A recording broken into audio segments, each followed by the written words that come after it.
Hadirin wa hadirat rahimakumullah, marilah kita menyambung kembali kajian dari Islam Ilmiah pada hari ini, yang mana sebelum kita mulai perlu untuk diketahui bahwasanya kajian kita selama beberapa hari ini itu selalu direkam oleh dokumentasi dan sudah dimasukkan via internet melalui YouTube. Jadi mungkin tingkatan kajian kita ini sudah bisa dikatakan online internasional. Jadi yang kita lakukan kajian Islam Ilmiah yang selalu dilaksanakan pada Jumat ini. Adapun pada hari ini pemateri kita yaitu Bapak Imam Muhyiddin PDI. Beliau adalah dosen tarbiyah di Institut Agama Islam Provinsi Dubai. Dan tema pada hari ini sesuai variasi kita yaitu hari ini membahas tarbiyah atau masalah pendidikan di bulan Ramadan. Maka dari itu untuk tidak memperpanjang waktu, persilakan kepada narasumber untuk menyampaikan ringkasan materinya lebih kurang 10 menit kepada narasumber Bapak Imam Muhyiddin PDI. Alhamdulillah wa syukurillah wassalatu wassalamu ala rasulillah Sayyidina wa maulana Muhammadin ibni Abdillah wa ala alihi wa sahbihi wa mawala la hawla wa la quwwata illa billah amma ba'du. Hadratul Muhtaramin, para alim ulama, para ustaz, segenap jajaran takmir Masjid At-Taqwa yang dirahmati oleh Allah, yang saya hormati jajaran Sivitas Akademika Institut Agama Islam Tafakuh Fiddin Dumai, yang saya hormati bapak-bapak, ibu-ibu jamaah Masjid At-Taqwa yang dirahmati oleh Allah. Alhamdulillah, bersyukur kita kepada Allah Subhanahu wa taala, pada siang yang berbahagia ini kita masih diberikan kesehatan, kesempatan sehingga kita bisa sama-sama hadir di masjid yang kita cintai ini dalam keadaan sehat walafiat. Mudah-mudahan pertemuan kita pada siang hari ini menjadi gambaran pertemuan kita besok di yaumil qiyamah kelak. Amin. Salawat beserta salam marilah senantiasa kita sanjungkan kepada baginda besar Nabi Muhammad SAW, karena dengan berbanyak salawat kepada beliau kita berharap nantinya kita semuanya yang hadir pada siang hari ini dicatat oleh Allah sebagai orang-orang yang kelak akan mendapatkan syafaatnya. Bapak Ibu yang dirahmati oleh Allah, hari ini saya mendapatkan tugas untuk menyampaikan materi terkait masalah fadilah di bulan Ramadan, menggapai fadilah di bulan yang penuh berkah. Bapak Ibu yang dirahmati oleh Allah, kalau kita berbicara tentang Ramadan ini sudah sering kita bicarakan, apalagi Dumai ini banyak dai-dai yang tersebar, baik dari PMD, ada MDI, Ustaz ya. Jadi sering pembahasan tentang Ramadan ini diungkapkan. Tapi walaupun demikian kita berharap kajian pada siang hari ini bisa menjadi tambahan wawasan bagi kita dan bisa kita implementasikan dalam kehidupan sehari-hari. Baik, Bapak Ibu yang dirahmati oleh Allah,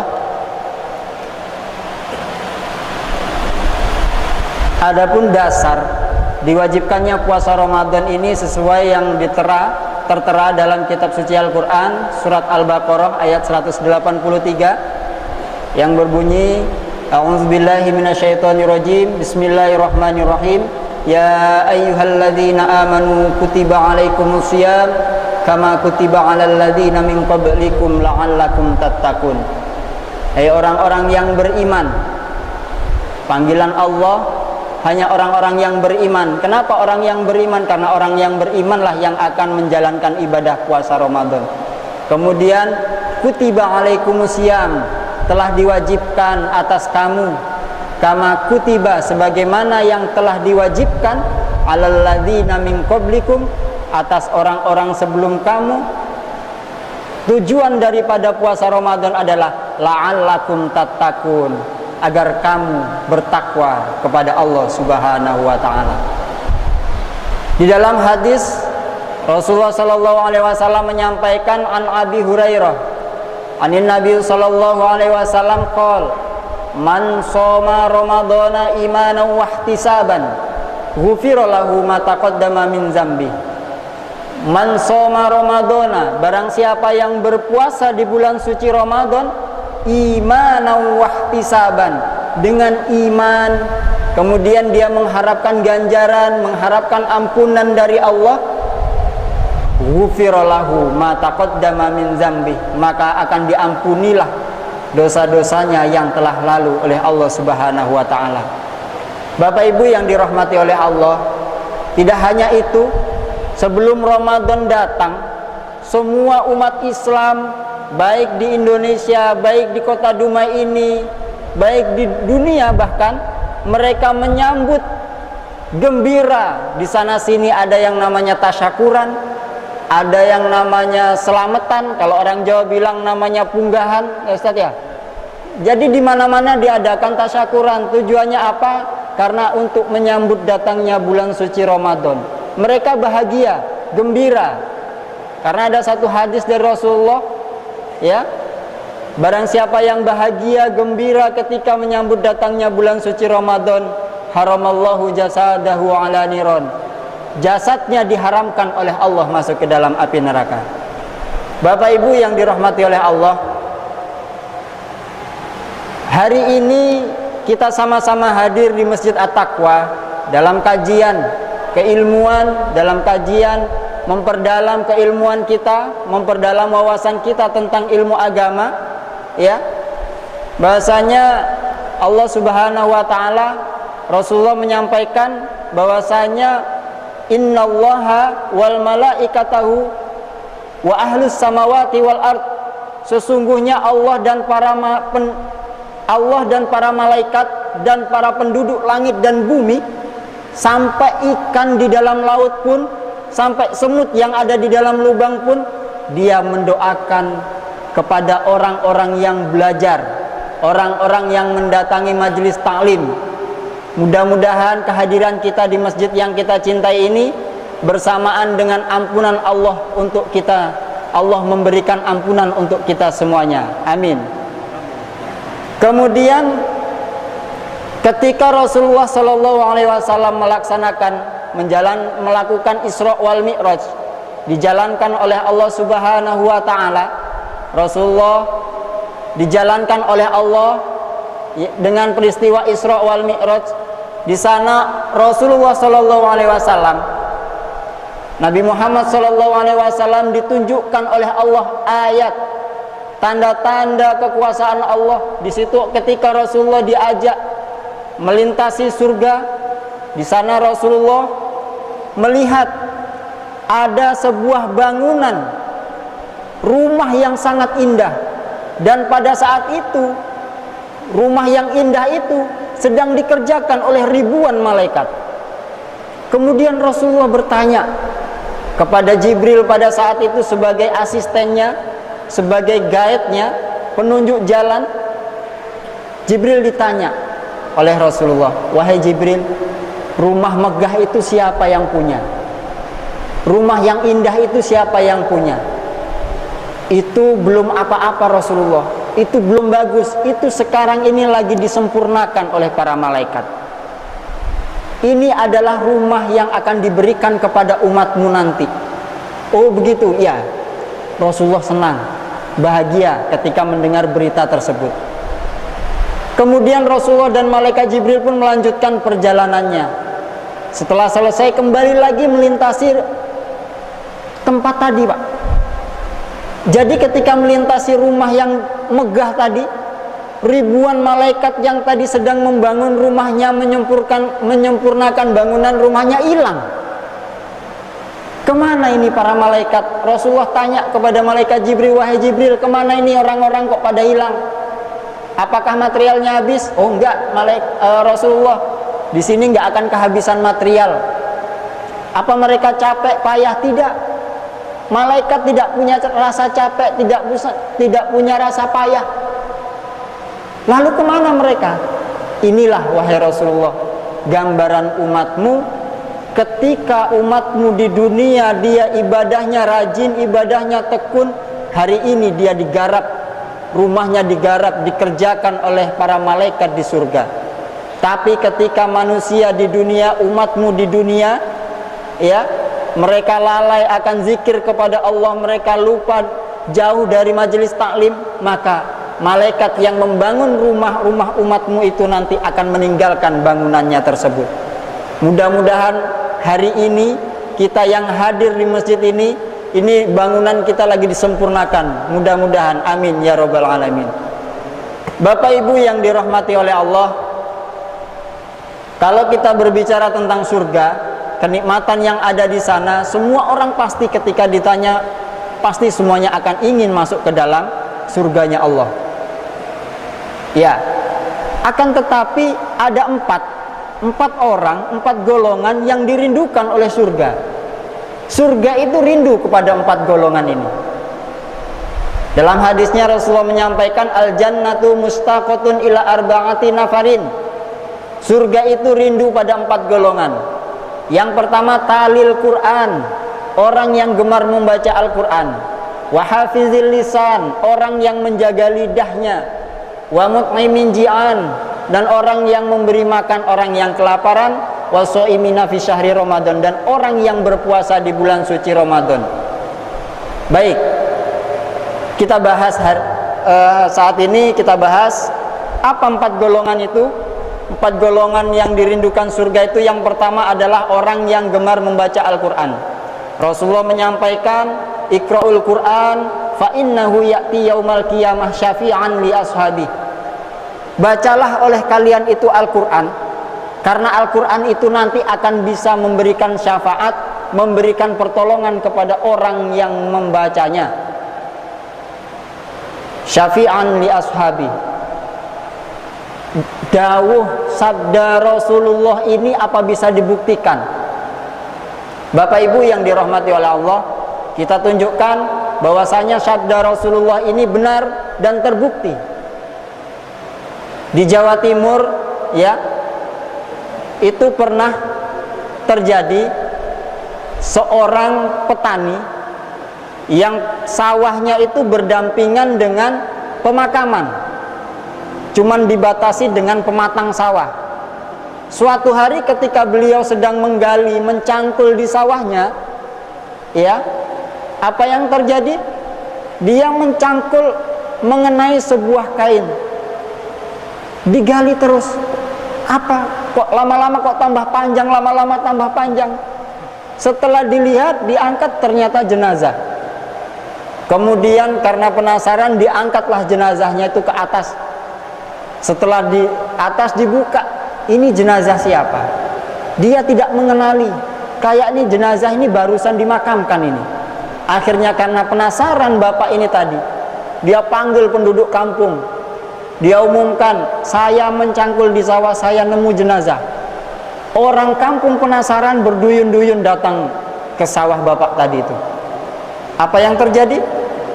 Semua orang tidak ada yang tahu ini jenazah siapa ini. Nggak ada yang kenal.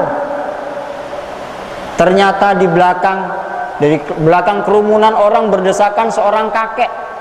Melihat penasaran, ternyata apa jawab sang kakek?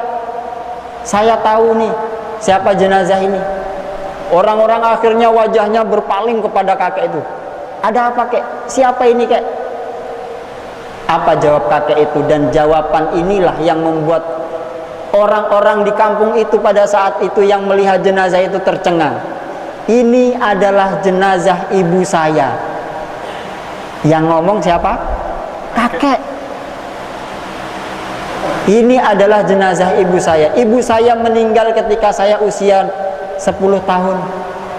Dan beliau meninggal ketika usianya 30 tahun. Hari ini saya sudah menjadi kakek. Dan ini jenazah ibu saya. Kemudian setelah dimakamkan kembali jenazah sang kakek ini, kemudian jenazah sang ibunya sang kakek maksud saya, ya. Orang-orang bertanya-tanya, wahai kakek, amalan yang pernah ibu Anda lakukan? Kok beliaunya ini bisa mendapatkan kemuliaan? Wajahnya tidak hancur, kulitnya, rambutnya saja tidak rontok. Apa jawab sang kakek? Ketahuilah wahai penduduk kampung sekalian, ibu saya ini adalah seorang yang menghafalkan Al-Quran. Tiap hari dia baca Al-Quran. Selesai sholat dia baca Al-Quran. Dalam keadaan tenang, tidak ada pekerjaan, dia ambil Al-Quran. Jadi orang yang cinta Al-Quran, jasadnya dijamin oleh Allah, dijaga oleh Allah. Syafaatnya, pertolongan Al-Quran itu sudah nampak ketika masih ada di alam kubur. Bapak Ibu yang dirahmati oleh Allah, kemudian Rasulullah menyampaikan dalam hadisnya, man qara'a harfan min kitabillah, barang siapa yang membaca satu huruf dari kitabnya Allah, yakni Al-Quran, falahu hasanatun, maka dia akan mendapatkan satu kebagusan. Wal hasanatu bi asyri amsalihha, dan satu kebagusan itu ibaratnya melakukan 10 kebaikan, melakukan 10 amal ibadah. La aqulu alif lam mim harfun, kata Rasulullah, saya tidak mengatakan kalau alif lam mim itu adalah satu huruf. Walakin alifun harfun wa mimun walamun harfun wa mimun harfun. Alif lam mim itu tidak satu huruf, tapi alif itu satu, lam itu satu huruf, mim itu satu huruf. Itu satu, baru alif lam mim 3 huruf. Coba kita hitung dengan kali-kali kita. Satu huruf sama dengan 10 kebaikan. Ini di luar bulan Ramadan, Pak. Lain lagi nanti kalau di bulan Ramadan, ya. Satu huruf dikali 10 kebaikan, kemudian dilipat gandakan menjadi 70 sampai 700. Ini kalau bulan Ramadannya belum nyampe, belum pada saat itu belum malam Lailatul Qadar. Kalau pas malam Lailatul Qadar, hanya Allah yang tahu jumlahannya. Makanya kenapa sih Allah Subhanahu wa taala ketika memberikan pahala kepada seseorang tidak ditampakkan langsung di dunia? Karena inilah ada hakikat keimanan kita di sini. Kalau misalkan kita bersolat, langsung pahalanya besar. Wah, kita nggak perlu ragu lagi, yakin bahwasanya ibadah itu ada balasannya. Semuanya pasti sholat, ya, karena langsung berhadiah. Ada door prize dari Allah yang langsung Allah tampakkan. Tapi disinilah Allah sembunyikan, Allah rahasiakan ini. Pahalanya Allah sembunyikan. Kenapa? Karena di sini untuk menguji keimanan seorang hamba. Kemudian dalam hadis lain Rasulullah menyampaikan alladzi yaqra'ul Qur'an, orang yang membaca Al-Qur'an wa huwa mahirun, dan dia pandai membaca Al-Qur'annya, tajwidnya bagus, lagunya bagus, enak didengar. Apakah balasannya? Wa huwa mahirun bih ma'as safaratil kiramil bararah. Orang tersebut ma'as safaratil kiramil bararah. Orang ini nanti akan bersama kumpulan malaikat yang taat. Akan dikumpulkan dengan golongan malaikat yang taat-taat kepada Allah. Kemudian, ini golongan pertama, golongan orang yang mahir dalam membaca Al-Quran. Golongan yang kedua, walladzi yaqra'ul Qur'an, orang yang membaca Al-Quran wayatata terbata-bata, baca Al-Quran tapi terbata-bata, banyak salahnya, ya, sulit dia mengucapkan. Wayatata fihi wa huwa alaihi syakun, dan dia kesulitan, lahu ajroni, dapat 2 pahala. Pertama, pahala membaca Al-Qur'annya, yang kedua karena pahala kesulitan yang ia dapatkan, yang dia alami. Bapak Ibu yang dirahmati oleh Allah, ini yang pertama adalah golongan orang yang gemar membaca Al-Qur'an. Golongan yang kedua, orang yang menjaga lisannya. Kalau kita bisa menjaga lidah kita, ya, karena dengan yang namanya lidah ini, Pak, daging yang tidak punya tulang, lembut dia, tapi ketika dia menghiris orang, bisa-bisa 7 turunan itu tidak akur. Nah, kamu jangan dekat-dekat sama keluarganya dia. Kenapa? Karena dia sudah menyakiti hati kakek. 7 turunan itu bisa tidak akur gara-gara lidah, gara-gara tersinggung omongan. Kita lihat di slide di sini ada orang tawuran. Ini bisa jadi gara-gara lidah. Ya, anak muda apalagi zaman sekarang ini ketika ada orang lewat naik motor agak knalpotnya agak kenceng, ya Pak Polisi ya, weng gitu. Kemarin yang terjadi tawuran di Jakarta itu kan seperti itu. Lewat di gang, kebetulan malam-malam knalpotnya agak apa namanya, selong ya, apa? Ya, pokoknya blong gitulah. Jadi suaranya itu agak keras, cempreng. Marahlah anak-anak gang situ. Akhirnya dikejar, terjadilah tawuran. Nah ini, ada lagi yang gara-gara ejek-ejekan, gara-gara lidah yang sepele.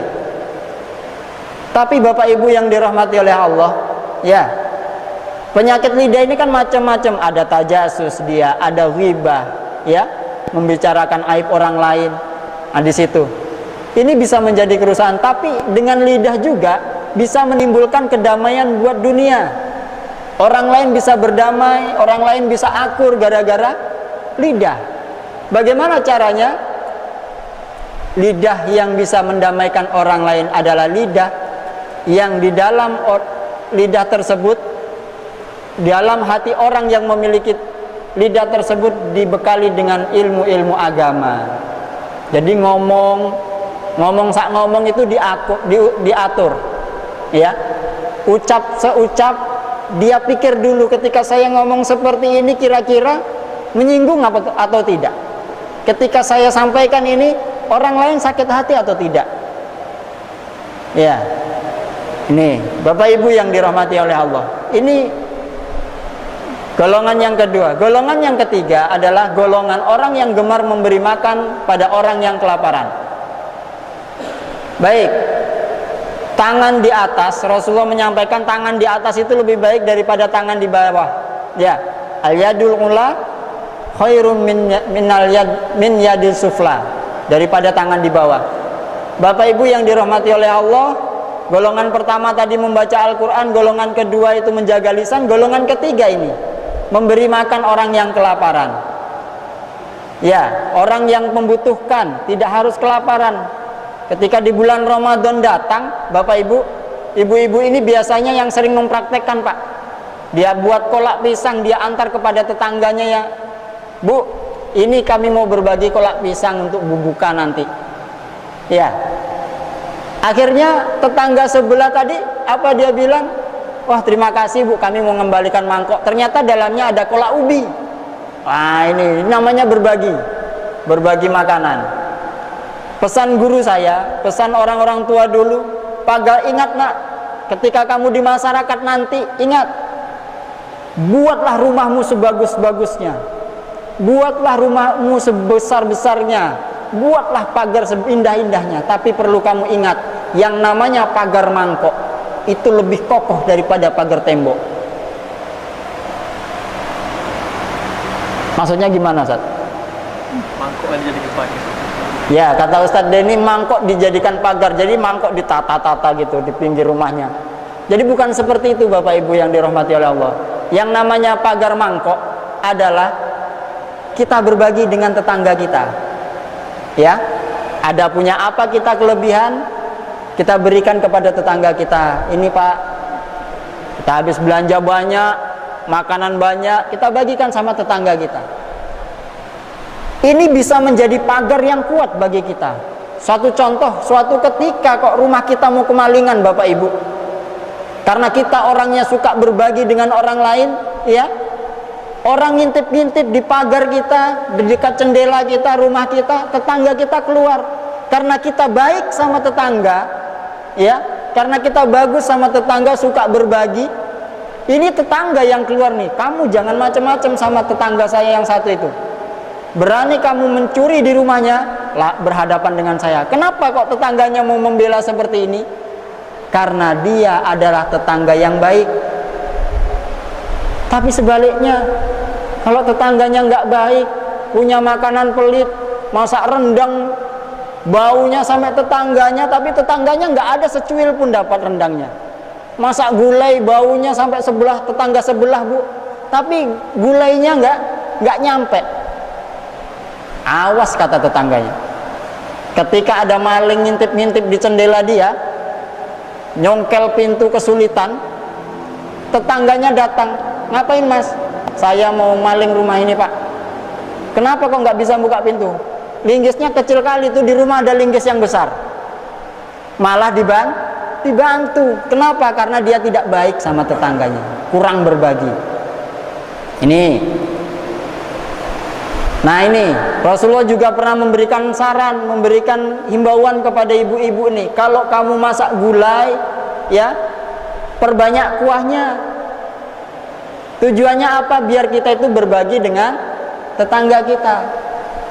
Tapi bu, ingat ya dibanyakkan kuahnya pun, kalau misalkan kita mau berbagi ya jangan kuah aja ya Ustaz ya. Nanti wah kan kata Rasulullah kan cuman kuahnya saja yang disuruh kasih. Jangan. Ya misalkan satu potong isinya lah ya. Gulai ikan laut misalkan cuman kuahnya saja kan nggak enak. Ya ekornya ya dagingnya minimal adalah, jangan cuman kuahnya saja. Ini ibu-ibu ya, jangan dipraktekkan nanti cuman kuahnya saja kata Rasulullah. Kemudian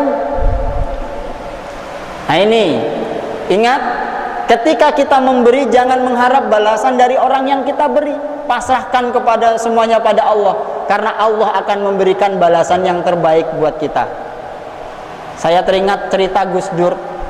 Almarhum Gus Dur itu pernah cerita seperti ini Pak Bu. Ada di Jawa itu seorang kiai. Kiai ini hobinya tuh ketika dia dikasih barang, dikasih sesuatu, dia pengen bales. Ya, suatu hari di pojok kampung itu ada seorang petani ubi rambat lah. Kalau di sini apa namanya? Kledek ya? Ya, kledek, ubi rambat itu, ubi jalar. Nah, panen, karena dia panen banyak hasilnya, akhirnya dia ambil satu kantong plastik, bagikanlah, bawa sowan ke rumah kiai. Assalamualaikum kiai. Waalaikumsalam. Silakan duduk mas. Iya. Ada apa mas? Ini yai, pertama kami silaturahmi. Yang kedua yai, kami tadi panen, alhamdulillah panen. Dan ini satu kantong plastik, apa namanya, ubi kledek buat kiai. Nah, hobi kiai tadi apa bapak ibu? Ketika dia dikasih orang, dia pengen cepet-cepet bales. Akhirnya apa? Panggil istrinya, dek, ada apa bah? Di belakang ada apa dek? Oh udah nggak ada apa-apa bah, adanya ayam bangkok ini besar satu. Ya sudah bawa sini, kita dikasih orang. Apa tadi? Dikasih orang ini. Oh iya bah, dibawa. Akhirnya yang namanya orang pak ya, ketika dia mendapatkan sebuah kenikmatan, pulang dia itu tahadusun nikmah, ceritalah sama tetangga-tetangganya, alhamdulillah saya barusan sowan dari kiai. Ya, saya bawa ubi kledek satu plastik, bawa ubi rambat satu plastik, sama kiai ini dikasih ayam jago besar. Hei, sifat manusia ketika melihat orang lain dapat nikmat ini, orang itu kan pasti penasaran. Masa ubi kledek saja dapatnya ayam bangkok? Kalau gitu saya ke pasar lah, kata tetangganya nih, iri dia. Saya belanja apel, pir, ya, belanja ke pasar Lepin, beli pir, beli apel, beli anggur, jeruk, dibawa semuanya, bawa sowan ke kiai. Ini pasti balasannya kalau nggak sapi ya minimal kambing. Nah ubi kledek aja dapat apa tadi? Dapat ayam bangkok. Kalau ini, wah, sapi. Kalau nggak sapi minimal kambing. Apa yang terjadi? Assalamualaikum kiai. Waalaikumsalam. Silakan duduk mas. Ya. Ada apa mas? Ya alhamdulillah yai, kami barusan belanja di pasar. Kami kok teringat wajah kiai. Oh, wajah perayu. Kami teringat dengan wajah kiai. Akhirnya apa? Dan ini kami bawakan oleh-oleh dari pasar, buah, mohon diterima kiai. Alhamdulillah, terima kasih mas. Hobinya apa tadi? Pengen cepat membalas apa yang dikasih. Panggil istrinya, dek, ya bah, ada apa? Di belakang ada apa? Udah nggak ada apa-apa bah, adanya ubi kledek ini satu plastik. Ya sudah bawa sini, kita dikasih orang. Ya, ini kalau niatannya kita itu memberi orang dengan mengharapkan balasannya, kalau balasan yang orang itu kasih kok di bawah dengan harapan kita, kecewa bu. Ya kecewa. Nggak niat lah, ikhlas, nggak ikhlas lagi niatnya jadinya. Ada, saya bawa sana pisang goreng kok saya pulang-pulang dibawain apa ya, marning apa, di sini nggak ada ya. Ya, dibawai kacang rebus itu apa misalkan. Saya bawa jeruk, harganya mahal, pulang-pulang cuman dibawai ubi goreng misalkan. Kan kecewa. Kalau niatnya pengen mengharapkan balasannya. Jadi kalau kita bersedekah, kita berbagi dengan orang lain, jangan mengharap-harap balasan dari orang tersebut. Serahkan sama Allah. Allah pasti akan membalas dengan balasan yang terbaik. Ini yang keberapa tadi? Yang ketiga. Yang terakhir, orang yang menjalankan ibadah puasa Ramadan. Nah ini, orang yang mau menjalankan ibadah suci di bulan Ramadan, orang inilah termasuk golongan orang-orang yang dirindukan surga. Bapak Ibu yang dirahmati oleh Allah, di bulan Ramadan ini amalan apa saja yang perlu kita lakukan? Yang pertama, ibadah wajib di dalamnya. Di sana ada puasa, ayo kita laksanakan. Ada zakat, ya, ayo kita laksanakan. Kalau sholat kan setiap hari memang kewajiban kita untuk menjalankan ibadah sholat. Nah ini, kemudian ibadah amalan-amalan sunnah yang lain banyak. Tadarus, baik dibaca sendiri maupun berjamaah, ya, karena fadilahnya membaca Al-Quran itu sangat banyak. Ya, membaca Al-Quran itu fadilahnya sangat banyak. Tadi orang yang gemar membaca Al-Quran, jasadnya aja ketika di dunia, ketika di alam kubur aja dilindungi. Apalagi nanti ketika di akhirat masih ada syafaat yang akan diberikan kepada ahlul Quran. Kemudian ibadah sunnah. Ini ibadah sunnah yang lain adalah iktikaf. Iktikaf itu apa? Iktikaf itu berdiam diri di masjid. Berdiam diri di masjid itu apa? Apakah diam di dalam masjid itu dengan tidur? Tidak. Tapi diamnya di dalam masjid itu adalah dengan zikir, membaca Al-Quran, majelis taklim seperti ini. Makanya Bapak Ibu yang dirahmati oleh Allah, ketika kita ada halaqah seperti ini, mau masuk masjid niat sekalian. Nawaitul i'tikafa, apa Ustaz? Pak Ustaznya lupa, gayanya lupa. Ya, saya niat i'tikaf karena Allah Ta'ala, gitu aja. Nawaitul i'tikafa. Nggak usah disebutkan yang namanya i'tikaf itu harus di masjid ya. Ya kalau di rumah nggak ada i'tikaf. Ya, i'tikafnya lain nanti. Bapak Ibu yang dirahmati oleh Allah, jadi i'tikaf, niati i'tikaf langsung masuk ke dalam masjid.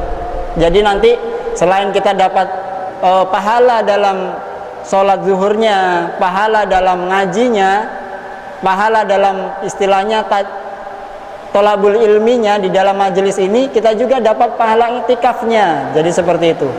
Kemudian banyak-banyak berdoa. Kenapa? Karena bulan Ramadan ini adalah sebuah bulan di mana ketika orang itu mau berdoa, maka doa itu diampuni, dikabulkan oleh Allah. Rasulullah pernah menyampaikan dalam hadisnya, "Lau ta'lamu ummati ma fi Ramadana."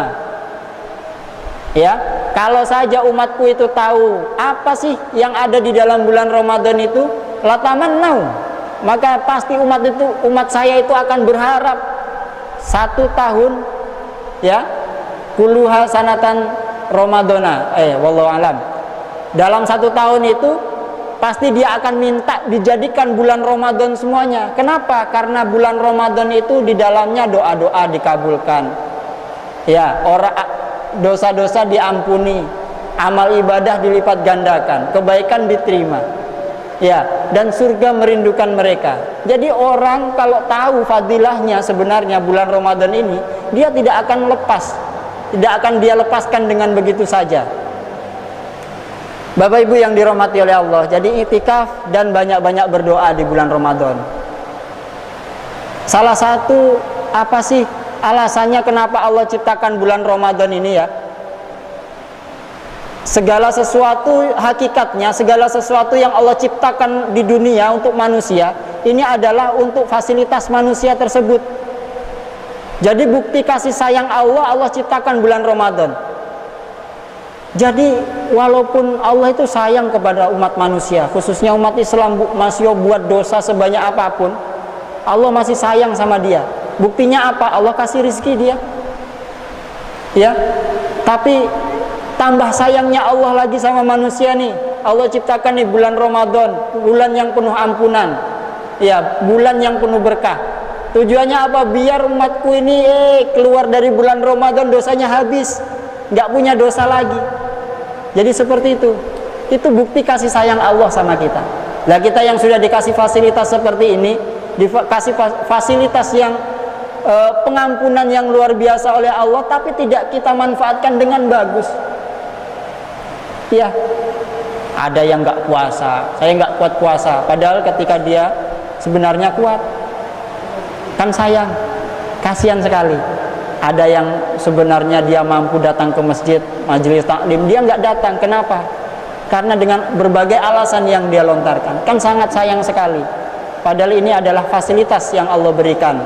Bulan Ramadan adalah bulan fasilitas, bulan kasih sayang Allah untuk mengampuni semua dosa umat manusianya.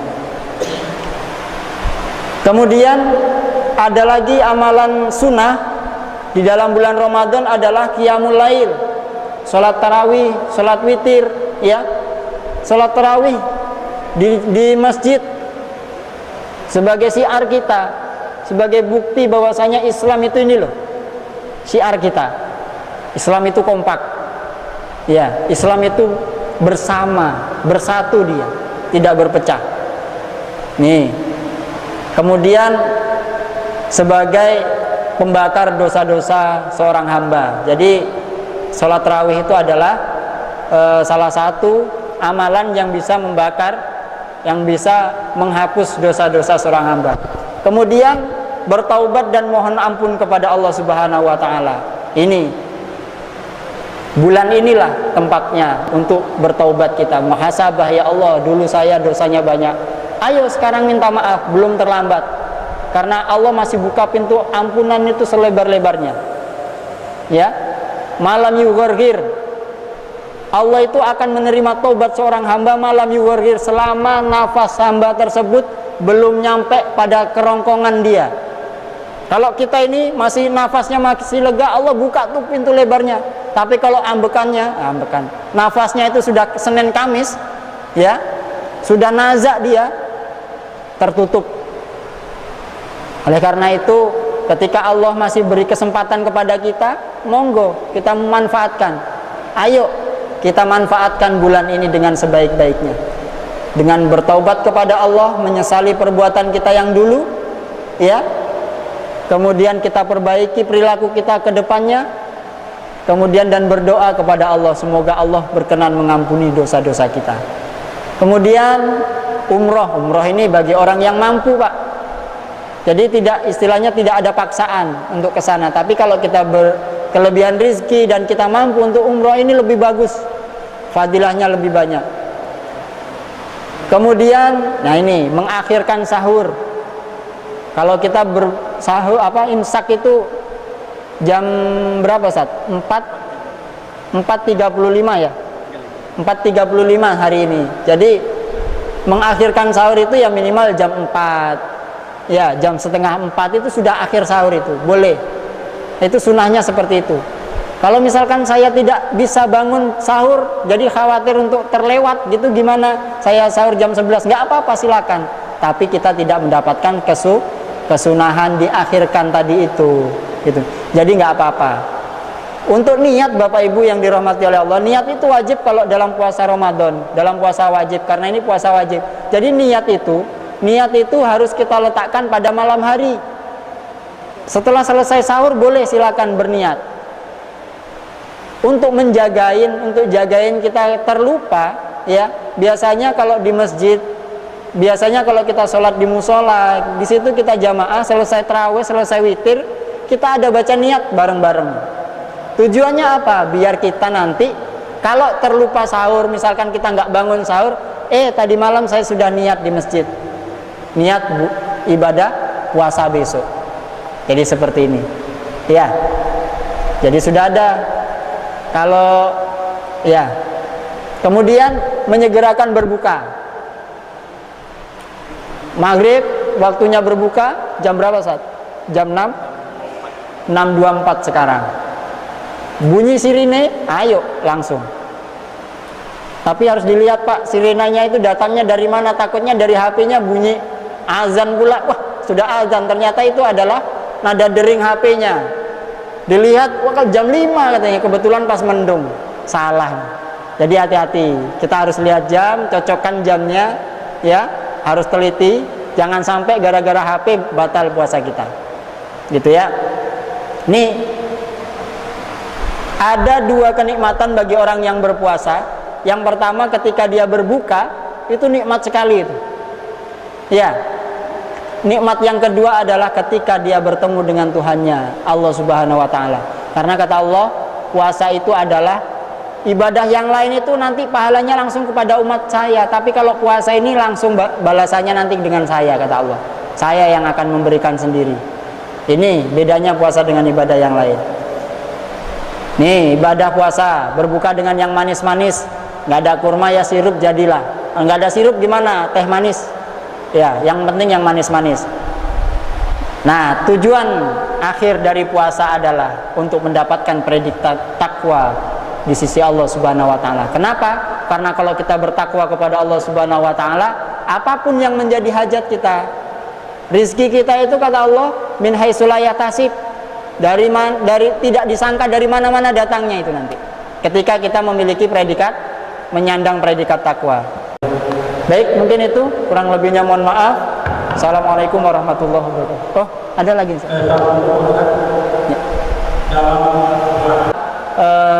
Wallahul muwaffiq ila aqwamit thoriq. Assalamualaikum warahmatullahi wabarakatuh.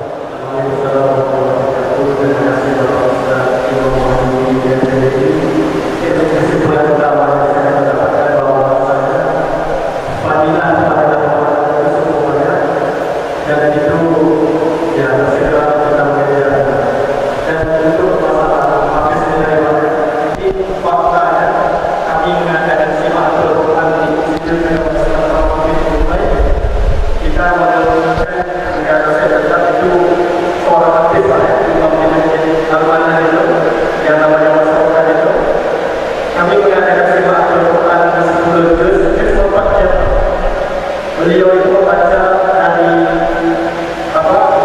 surat, kalau saya itu As-Sunnah sampai selesai itu cuma 10 jam, cuma 4 jam, itu 10 jam dan itu beliau lakukan sampai tidak duduk, dan ada mahasiswa yang menyimak seperti dia duduk ini baca dari mulai juz ke-20 sampai ke selesai juz 30 itu bukan semua hanya 4 jam sebelum sholat zuhur. Jadi itu contoh seorang habis yang dapat sekarang, apakah lagi yang namanya mau sambil duduk mungkin ya lebih cepat yang seperti itu bisa, karena itu tidak kelihatan manusia seperti kata Ustaz. Oke, terima kasih. Mungkin itulah kajian yang kita pada hari ini. Mungkin untuk besok kita akan melanjutkan kajian ini, mudah-mudahan kesempatan Allah untuk perkembangan dan mengucapkan pembelaan.